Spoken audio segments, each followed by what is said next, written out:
Hello, lovelies. Welcome to Narc Free Formula. My name's Freedom. Thank you for joining me. In this episode, I wanted to just quickly touch on the things that a narcissist will say to make you stay. But before I start the video, please, if you like any of my videos, please remember to like the videos, subscribe to the channel, and please feel free to share the videos widely across different platforms. That'd be awesome. Okay, so we all know that narcissists, psychopaths, and sociopaths are, really, I was going to say good liars. They're not necessarily good liars. They're liars. That's the first thing. They're pathological liars. It's a part of their personality disorder. So they lie. They lie about big things. They lie about small things. They lie about insignificant things.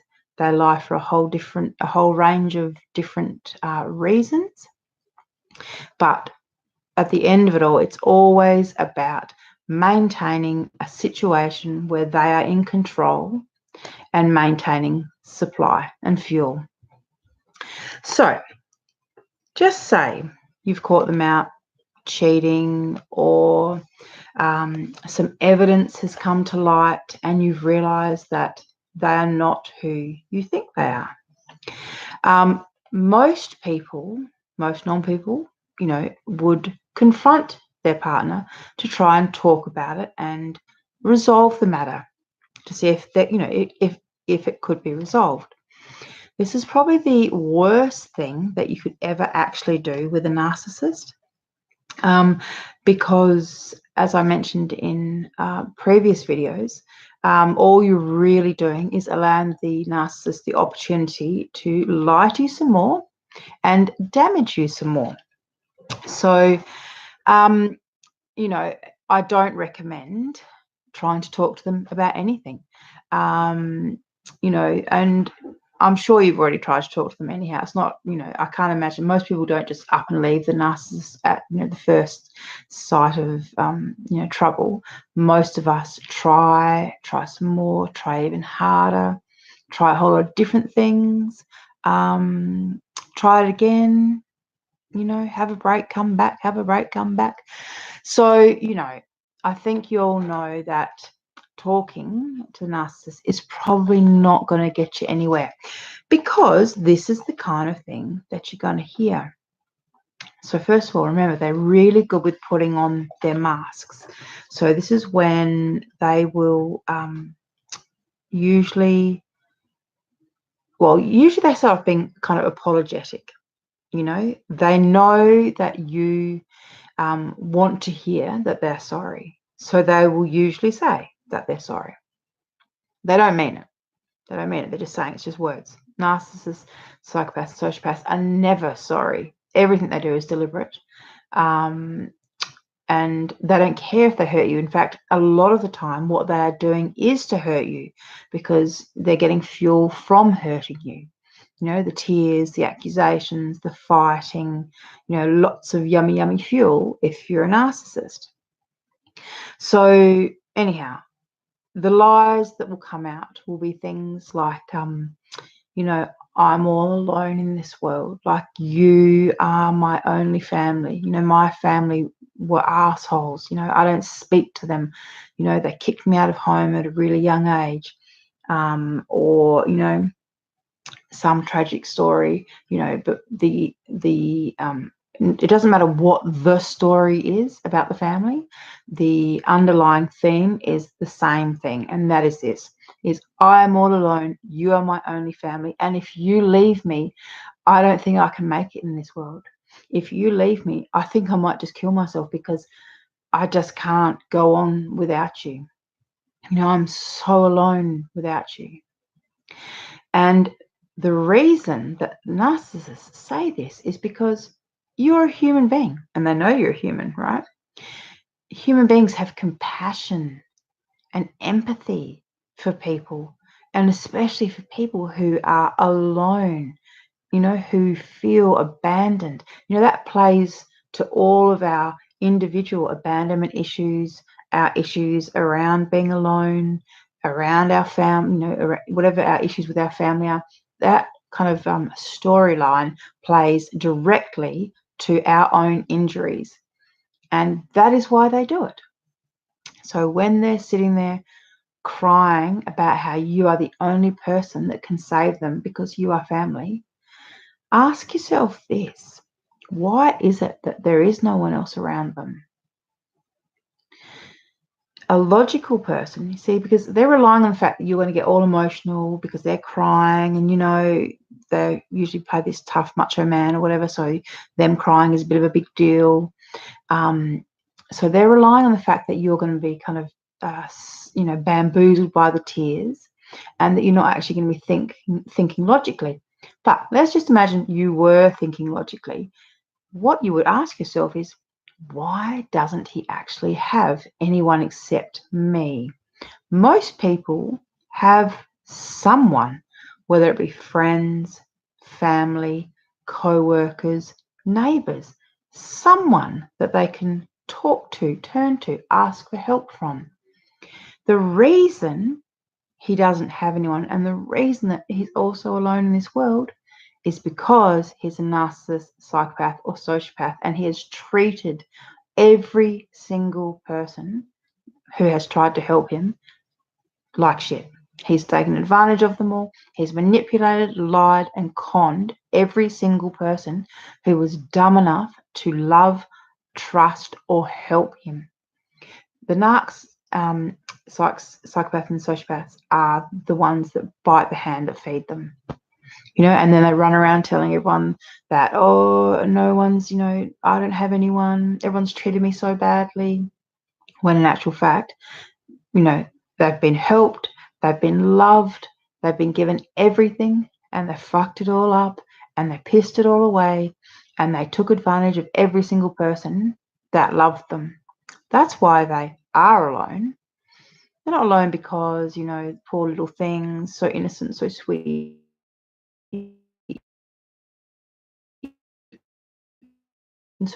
And if you were smart, you would hear that line and you would run a mile.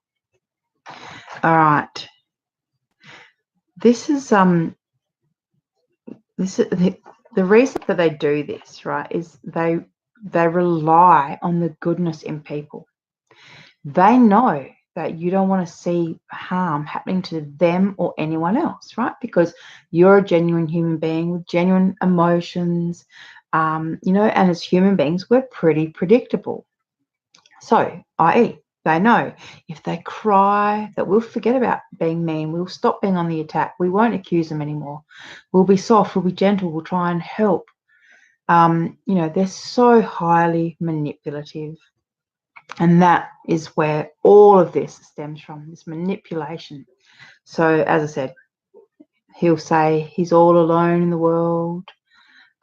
He'll say, I've never had a love like this before. You are everything to me.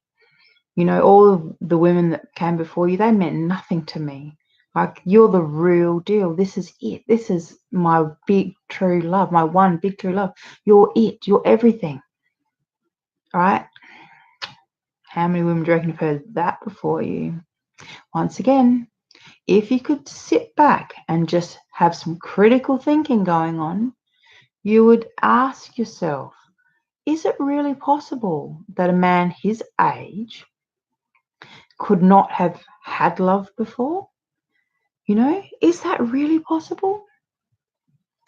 Especially the ones that have been married, being married, committed to life, like death do us part, to spend life with someone, you'd think, you'd want to hope that they thought they were in love with that one.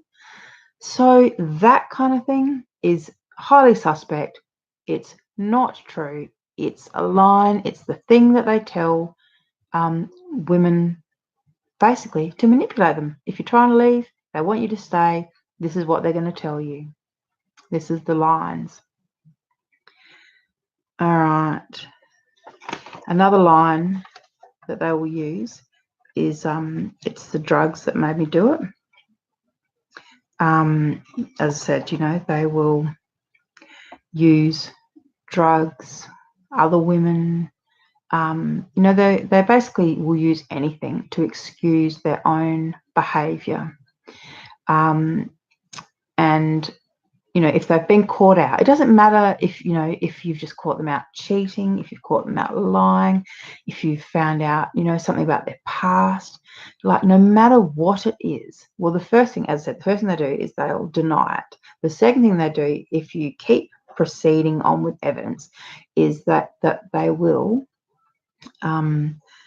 so deny, then they may apologize and try, all these lines, the I'm alone, drugs made me do it, blah, blah, blah. The other thing they may do is go on the offensive, and that is what were you doing going through my desk? What were you doing going through my car? What were you doing going through my phone? What kind of a person goes through someone's phone? I thought we trusted each other. That's so funny, especially when you've caught them out having sex with other women and they're worried about you going through their phone. That's narc priorities right there. Could you imagine if they caught you out doing that? Could you imagine the carry-on and the hullabaloo? But anyhow, so denial, then going on the offense. Why are you going through my phone? And they may even be able to get you so caught up in being defensive, trying to justify your behavior, that you forget why you were having the argument in the first place. They're so good at these kind of tactics, these kind of diversionary tactics, like, oh, look over there. Oh, over there.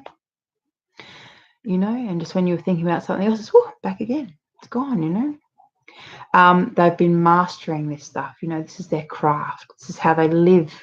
They're not normal people like the rest of us. As I said, they're maladapted. They go through life in a totally different way. They see the world in a totally different way. It's all about what everyone's got and how they can get it from them. What the narc wants, needs, how do they get it? And when it comes to you, once you start questioning their behavior, well, that starts meaning, that you're now a little bit problematic. You're starting to malfunction. Like in their mind, you've got to remember, you're just like a vacuum cleaner or, some household appliance. You have a function. If you don't function properly, in their minds, you are just broken and they want to get a new appliance. Or, as I said, they'll put it on the shelf and play with another one for a while. But the things that they say, there is a whole lot of things that they say. If you just remember this mantra, everything that comes out of their mouth is a lie, a con, or a manipulation. Every single thing. So it doesn't matter whether they are projecting, so if they do well, I did this, but what about when you did that? And they always have they've always got that little ledger in the back of their mind where they've been writing down all the things that you've done wrong. And they have that ledger for cases and times just like this, when you've caught them out, And believe me, they will. They do use it. If you haven't seen that yet, it's a sight to behold. It's quite interesting. All right. And also, look, just, when you catch them out with a lie, remember this, they will tell lies upon lies. So you catch them out lying and they tell you some story. Now, once again, let's go back to the critical thinking. Critical thinking cap on. So he's told you a lie and you've caught him out lying. You've caught him out lying. So therefore, he is a liar. So why would you listen to the very next thing that he has to say? Why would Mr. Liar all of a sudden become Mr. Honest? It's not logical. He's not going to become Mr. Honest because he's a liar. Liars lie. Okay? Everything that comes out of his mouth is a lie, a con, or a manipulation. Get clear. Once you've caught him out lying, you know he's a liar. Okay? There's no sense, like no sense at all, thinking, well, I'll just keep listening to what he's got to say because maybe the next thing he says is going to be the truth. Because narcissists, they don't tell the truth, ever. They lie upon lies, and they will keep on lying. It doesn't matter how ridiculous their lie gets. And my God, I can tell you firsthand, oh, Jesus, some of the things that narcissists say to justify their own bullshit or to get out of things when they've been caught out. I mean, you can catch them out red-handed. You can go, here's the evidence, and they will then just say, well, what evidence is that? This is not even what we were talking about. We're talking about something completely different. I mean, that's a lie in itself, but that's what they do. They just lie. So you're never going to get the truth from them, but you have to find that out yourself. That's one of those things. You don't know that you're with a liar until you start paying attention. So once you start seeing the lies, then you know he's a liar and he's not going to change. All right, darlings. There's just two more things just quickly I wanted to say. If you do confront them, there's two really important things. The main ones are for your own safety and protection.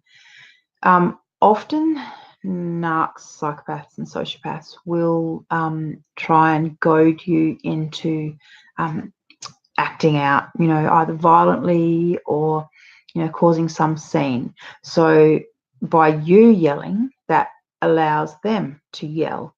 If you slap them, that allows them to punch you, right? You've got to realize that it doesn't matter how frustrated you are. It doesn't matter how angry you are. You might have caught him literally, with his secretary bent over his office desk. You just can't. It doesn't matter what the excuse or justification is. You cannot allow yourself to initiate violence or allow yourself to escalate the situation, because if you allow it, that gives him the green light to escalate it really quickly, and you will lose control, because he wants to be angry, because he spent a long time, pretending to be Mr. Nice Guy, and that's hard, and now you've caught him out, and in his mind, all this is you, an ungrateful, ungrateful, selfish bitch, or whatever, delightful thing he likes to call you in his mind, you, ungrateful, selfish bitch, criticizing him yet a fucking again. That's what he thinks, right? So if you allow him, like I said, if you slap him, that's giving him the green light to physically hurt you. So whatever you do, right, don't even start the yelling, and do not tell him that you can leave. Don't tell him any of that. Don't say it's over. Just don't, right? Because like I said, they're maladapted, disordered folk. Their brains don't work the way our brains do. They don't have kind of this logical thinking. It's all about just maintaining control. They can just lie and lie and lie. They twist things around. They gaslight you. They will allow it to get physical. They will get physically violent. They don't care if they hurt you. So there's just so many reasons why there's no point in trying to actually confront them about anything. And as I said, they've got all these stories lined up anyhow, and they're always I'm a victim. Like, he's a victim of something, and you're the only person that can save him.